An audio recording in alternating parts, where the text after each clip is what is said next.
शनिदेव आद्रा नक्षत्र। जय माता की मित्रों, आज हम लोग आद्रा नक्षत्र में शनिदेव की चर्चा करेंगे। आद्रा नक्षत्र के विषय में जब फर्स्ट पार्ट चालू किया था उस समय में थोड़ा सा परिचय आद्रा नक्षत्र का हमने आपको दिया था और वीडियो में भी आपने देखा होगा कि लगा हुआ है। आद्रा नक्षत्र का स्वामित्व राहु देव के पास है, राशि मिथुन में आता है और मिथुन का स्वामित्व बुध देव के पास है। अलग अलग चरणों के हिसाब से भी स्वामित्व उसमें लिखा हुआ है। तो आपकी नोटिंग के लिए, आपको अपने ज्ञान के लिए उस चीज़ में सुविधा हो तो आप उसको नोट करके रखिए। हम लोग सब कई पुस्तकों में भी पढ़ते हैं, वर्तमान के में कई विद्वानों के द्वारा भी बताया जाता है कि राहु देव का फल देखना हो तो शनिवत राहु मतलब शनि के समान फल करते हैं, और केतु देव का फल देखना हो तो कुजवत केतु, कुज मतलब मंगल देव के समान केतु ग्रह फल करते। अब यहाँ पे अगर शनिवत राहु है तो शनिदेव राहु की तरह फल करने चाहिए और आद्रा नक्षत्र का स्वामित्व राहु देव के पास है।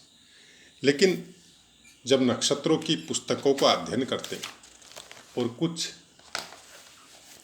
और पुस्तकों का अध्ययन भी अगर करते हैं भावों के हिसाब से भी, तो आद्रा नक्षत्र में कोई विशेष शुभ फल शनिदेव का प्राप्त नहीं होता है किसी भी तरह से। अब शनिवत राहु है और राहु के नक्षत्र में अगर शनिदेव विराजमान होते तो उनको अच्छा फल करना चाहिए। और शनिदेव के विषय में बोला भी जाता है कि जहाँ वो बैठते हैं उस स्थान को बढ़ा देते हैं, मतलब अच्छा कर देते हैं, उसके फलों को बढ़ा देते हैं। अब उसके फलों को अगर बढ़ा देते हैं तो काल पुरुष, नक्षत्र काल पुरुष के हिसाब से आद्रा नक्षत्र आपके पराक्रम स्थान में आता है, छोटे भाई बहनों के स्थान में आता है। और वहाँ पे अगर शनिदेव बैठते हैं तो हम लोगों को यही सुनने को मिलता है कि आपका पराक्रम बहुत बढ़ा चढ़ा होगा। हो सकता है आपका भाई बहन का जन्म आपके बहुत समय बाद में हो, क्योंकि शनिदेव जस्ट बोला जाता है कि देरी से फल देते हैं। तो आपके और उनके अंदर उम्र की सीमा में कुछ ज़्यादा अंतर हो सकता है। देरी से फल देने का मतलब यही होता है। या हो सकता है कि आप अपने भाइयों से दूर चले जाए, क्योंकि शनिदेव को वैसे भी बोला जाता है कि दूर स्थान में, अपने परिवार से, जन्म स्थान से दूर। लेकिन खराब फल तो नहीं मिलना चाहिए, कारण कि तीसरे स्थान में, छठे स्थान में, 11वें स्थान में कोई भी क्रूर ग्रह अच्छे फल देते हैं। तो फिर यहाँ पे शनिदेव का खराब फल क्यों बताया गया है? अभी यही अभ्यास के ऊपर निर्भर है। हर कुंडलियों में खराब फल नहीं होगा, लेकिन जिस भी कुंडली में, जिस भी भाव में अगर शनिदेव आद्रा नक्षत्र में विराजमान है तो फिर वो भाव में कुछ न कुछ प्रॉब्लम वो करेंगे। अब यहाँ पे आपको राहु देव को देखना पड़ेगा कि राहु देव कहाँ विराजमान है, क्योंकि राहु देव का फल कैसा मिलेगा ये बहुत कुछ यहाँ शनिदेव डिसाइड करेंगे। मोस्ट प्रोबली होता क्या है कि जिस भी राशि या जिस भी भाव में जो भी ग्रह बैठा होता है या जिस नक्षत्र में, तो उस राशि का स्वामी, उस भाव का स्वामी या कारक या फिर उस नक्षत्र का स्वामी वो जैसे विराजमान होते हैं, जिस तरह के भावों में, अच्छे योगों में विराजमान होते हैं, तो वो अपने उस भाव को या अपने उस नक्षत्र को अच्छा कर देते हैं। मतलब वहाँ पे अगर कोई गलत ग्रह बैठा है तो वो भी शुभ फल देना चालू कर देता है। लेकिन हालांकि पुस्तकों में यही पढ़ाया जाता है। अब आप अभ्यास में देखिए, हमारी रिक्वेस्ट आपसे यही है कि हमेशा पाठों में करते हैं कि अभ्यास कीजिए। अभ्यास में ये देखा जाता है कि आद्रा नक्षत्र पे अगर शनिदेव है तो कुछ न कुछ प्रॉब्लम उस भाव में बनी रहेगी, कुछ न कुछ दिक्कत उस भाव से आपको हमेशा मिलती रहेगी। करना क्या है? करने के लिए आपको शिव पूजा करनी पड़ेगी, शिव महादेव की भक्ति करनी पड़ेगी। अगर आप ग्रहों के पाठों के विषय में जाए, ग्रहों के मंत्रों के विषय में जाए, वैदिक मंत्रों के विषय में जाए, तो वो एक क्षणिक सुख है। हो सकता है आपके दुखों में कुछ परिवर्तन आ जाए, और वो परिवर्तन आपको गोचर के हिसाब से वैसे भी आने हैं ही, वो फिक्स है, वो आपको मिलेंगे ही, आप कुछ करो या मत करो। गोचर में जो परिवर्तन होता है आपको तुरंत फल देने के लिए सबसे पहले गोचर अप्लाई होते हैं, उसके बाद में महादशा आती है। अभी आपकी महादशा बहुत अच्छी चल रही है, आपको रंग से राजा बना सकती है, लेकिन गोचर के ग्रह अगर बहुत खराब चल रहे हैं, वो आपके अच्छे भावों में गोचर नहीं कर रहे हैं, आपकी राशि या लग्न के हिसाब से गलत स्थानों में गोचर कर रहे हैं, खासकर राहु देव, शनि देव और गुरुदेव, तो फिर उस शुभ फलों में जो महादशा की वजह से आपको प्राप्त होने चाहिए वो कमी आ जाएगी, या उसमें ब्लॉकेज आ जाएगी, या जो मिले हुए हैं उसमें स्थिरता आ जाएगी, और अच्छा मिलना बहुत मुश्किल होता है। ये आज कम से कम 20-30 सालों से, 15-16 साल के थे तभी से ये सब चीज़ का इंटरेस्ट लगना चालू हो गया था। तो बहुत सी कुंडलियों का, परिवार में हो, अपनी कुंडली हो, ये सब अध्ययन करने के बाद में यही समझ में आता है कि आद्रा नक्षत्र में शनिदेव का अच्छा फल प्राप्त नहीं होता है। हाँ, बाकी ग्रहों का अच्छा फल हो सकता है कि दूसरे नक्षत्र में बाकी ग्रह बैठे हैं, उसकी वजह से आपको अच्छे फल मिल रहे हैं, लेकिन जहाँ शनिदेव जिस भाव में बैठे हैं उससे कुछ न कुछ पीड़ा का वातावरण आपके और आपके अंदर, आपके आसपास आपको बना रहेगा। लेकिन वही पीड़ा प्लस पॉइंट में चेंज हो जाएगी जब वो आद्रा नक्षत्र पे शनि देव आपके 6ठे स्थान में आ जाए या फिर 12वें स्थान में आ जाए, तो वो पीड़ा में परिवर्तन आ जाएगा। लेकिन 8वें स्थान में भी गलत हो जाएगा, क्योंकि 8वां स्थान आपकी मृत्यु का, आपकी आयु का है। 6ठा स्थान सबसे अच्छा होता है, 6th हाउस, रोग, ऋण, शत्रु। अगर यहाँ पे आद्रा नक्षत्र पे शनिदेव विराजमान हो जाते हैं तो फिर बहुत अच्छा योग है।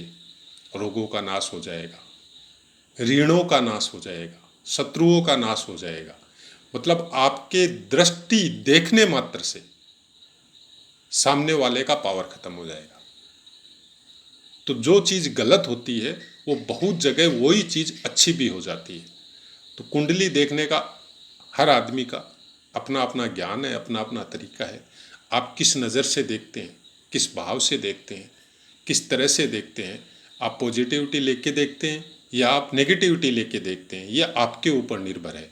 आपके अंदर अगर सकारात्मकता ज़्यादा है तो आप उसके अच्छे फलों को देखेंगे, और आपके अंदर अगर नकारात्मकता ज़्यादा है तो फिर आप विविश योग देखेंगे, आप मांगलिक योग देखेंगे, आप दुख स्थान में बैठे हुए ग्रह को देखेंगे, या दुख स्थान के स्वामी अच्छे स्थान में बैठ जाए वो ग्रह देखेंगे, तुरंत उस फल के पास पहुंच जाएंगे कि जातक के साथ ये बुरा होगा, वो बुरा होगा। जबकि हमेशा ध्यान रखिए, कोई भी एक ग्रह या सबके सब ग्रह कभी भी किसी को बुरा फल नहीं देते। अगर ऐसे ही बुरे फल देने लग जाए तो वो इंसान फिर आपके पास जन्म कुंडली दिखाने के लायक ही नहीं रहेगा, या आएगा ही नहीं।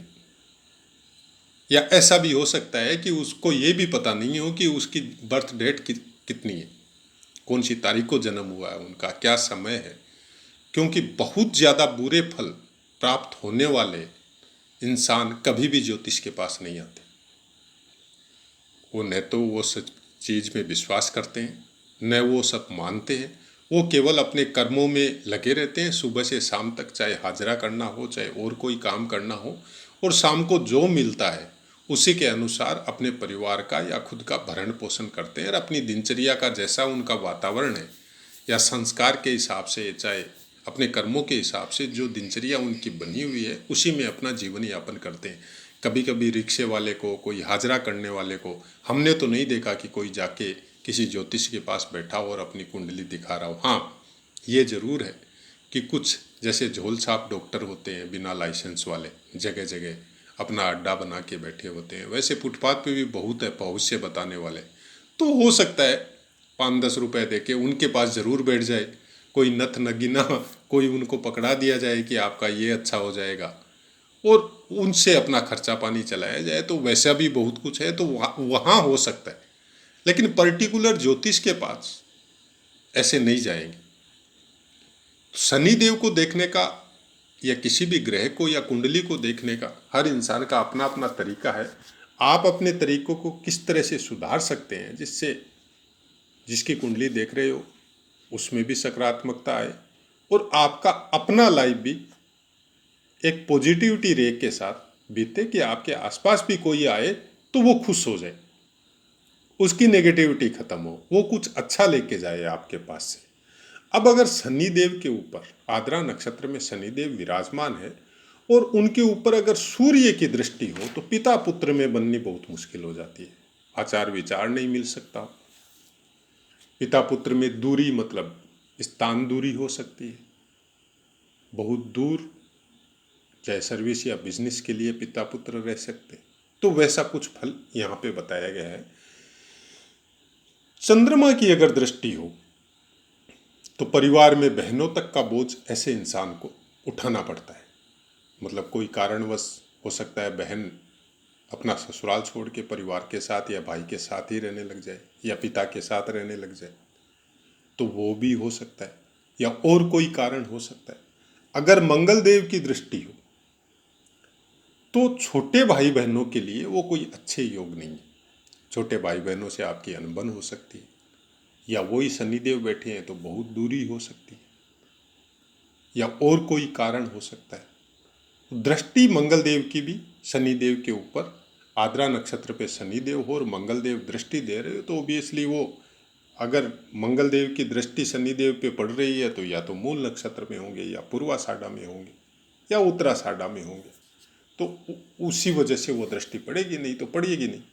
या फिर ऐसा भी हो सकता है क्योंकि मंगल देव की दृष्टि आपके चतुर्थ में और सप्तम में और अष्टम में ऐसे भी पड़ती है, तो यहाँ पे 9 नक्षत्र हो जाएंगे। फिर विशाखा भी हो सकता है, अनुराधा भी हो सकता है, ज्येष्ठा भी हो सकता है। मंगल देव का पर्टिकुलर खुद का फल तो अच्छा हो सकता है, लेकिन शनि देव जहाँ बैठे हैं उनके ऊपर दृष्टि देने की वजह से वो फल थोड़ा गलत हो सकता है। गुरु की दृष्टि ये बहुत अच्छा योग है। वैसे भी बताया जाता है कि शनि देव जहाँ भी बैठे हो, जिस भी नक्षत्र में बैठे हो, खासकर आद्रा नक्षत्र के लिए अच्छा नहीं है, लेकिन फिर भी हम बता देते हैं कि जिस भी नक्षत्र पे शनिदेव चाहे नीच स्थान में ही बैठे हो, शुभ स्थानों के मालिक होके और गलत स्थान में वो भी नीच राशि में अगर बैठ जाए तो ऐसा खासकर उसमें हो सकता है आपका वृष लग्न में। लेकिन अगर गुरुदेव की दृष्टि उनके ऊपर पड़ रही है तो उसके फलों में पूरी तरह परिवर्तन आ जाएगा। फिर यहाँ पे शनिदेव का फल बहुत अच्छा मिलना चालू हो जाएगा आपको। और सबसे बड़ी खास बात एक और है, ऐसा आदमी बहुत बड़ा आस्तिक होता है, भगवान की भक्ति में हमेशा लीन रहता है। ऐसा इंसान, मतलब यहाँ पे जो आद्रा नक्षत्र में अगर शनिदेव है और गुरुदेव की दृष्टि पड़ जाए तो बहुत बड़ा वेद, वेदांग, ज्योतिष, धर्म, आस्था, भक्ति, मतलब इनका हो सकता है नाम नहीं हो सकता है कोई पहचानता नहीं हो, लेकिन बहुत अच्छा इंसान होता है। ऐसा इंसान एक चींटी को मारने से भी उसका मन मतलब द्रवित हो जाता है। इस तरह का फल गुरुदेव का, ये हालांकि पुस्तकों में हमने नहीं पढ़ा है, लेकिन बहुत सी कुंडलियों को अध्ययन करने के बाद में ये हमने देखा है। क्योंकि हमारा देखने का तरीका थोड़ा पॉजिटिव रे के हिसाब से, हम इंसान के अंदर कमियां क्या है वो नहीं देखते, हम इंसान के अंदर अच्छाइयाँ क्या है वो देखते हैं। और हमारी आप सब से भी रिक्वेस्ट यही है कि सामने वाले के अंदर क्या अच्छा है, क्योंकि हम लोग सब, वो बोलते हैं ना कि कुछ पाप कर्मों की वजह से ही जीव को पृथ्वी पे आना पड़ता है, तो सब में कुछ न कुछ कमियां आप में, हम में, सब में है, हमारे अंदर भी है। लेकिन वो नज़र रखिए कि सामने वाले में कुछ न कुछ प्लस पॉइंट भी देख के भेजा है भगवान ने। सब कमियां ही नहीं दी है, कुछ अच्छा भी दिया है उसको, क्योंकि बगैर कुछ अच्छे के तो मनुष्य का जीवन ही नहीं मिलता है। एक नीचे से नीचा काम करने वाले में भी कुछ न कुछ अच्छा रहता है। वो सुबह उठते ही अपने काम में बिजी होता है, मतलब आदमी कर्मठ है, अपने काम को जिम्मेदारी से कर रहा है, तो कुछ न कुछ प्लस पॉइंट सब में होता है। उस प्लस पॉइंट को जिस दिन हम लोग अपनाना चालू कर देते हैं, उसी दिन से हम लोगों को में अंदर भी परिवर्तन आना चालू हो जाता है। अब अगर शुक्र देव की दृष्टि हो, शनिदेव आद्रा नक्षत्र में विराजमान है गुरुदेव की दृष्टि मैंने बता दी आपको बहुत अच्छा फल देती है। लेकिन अगर शुक्र देव की दृष्टि हो तो धन के मामले में बहुत अच्छी योग कारक है। देखिए यहाँ पे पहले जो पाठ हमने दिया था आपने देखा होगा कि शुक्रदेव अगर आद्रा नक्षत्र में हो तो शनिदेव की अगर दृष्टि हो तो अच्छा फल नहीं देती है। लेकिन शनिदेव आद्रा नक्षत्र में गलत फल देते हैं और शुक्रदेव आद्रा नक्षत्र में अच्छे फल देते हैं। और शनिदेव के ऊपर अगर आद्रा नक्षत्र में है और शुक्रदेव की दृष्टि पड़ती है तो आदमी सोने की पहचान करने वाला, सोने से संबंधित काम करने वाला, सोने के द्वारा ही धनी होने वाला, ऐसा कुछ योग शुक्रदेव की दृष्टि की वजह से होता है। अब देखिए कहाँ तो शनिदेव लोग लोहे को पसंद करने वाले और कहाँ सोने में ले जाते हैं। मतलब आदमी की दृष्टि और आदमी का व्यवहार, किसके साथ आप उठते बैठते हैं, कैसी संगत आप रखते हैं, सेम ग्रहों को वैसे ही समझिए। ग्रहों का दृष्टि प्लेसमेंट से ज़्यादा प्रभावी होता है, ये हमेशा ध्यान रखिए। किसी एक नक्षत्र या भाव की बात नहीं है। आपको दृष्टि संबंध जब देखे तो उस हिसाब से देखे कि आपको अभ्यास में क्या मिला, आपको पुस्तकों में क्या मिला और आपको सोशल मीडिया के द्वारा सुनने को क्या मिला, और अपने ज्ञान को, अपने विवेक को उस स्तर तक लेके जाए कि आपके अंदर कम से कम ऐसी डेवलपमेंट हो कि सामने वाले को बताते समय आपकी दृष्टि हमेशा पॉजिटिव वे में जाए, पॉजिटिव वे में रहे। तो अपनी वाणी को विराम देते हैं और आपसे आज्ञा लेते हैं। जय माता की मित्र।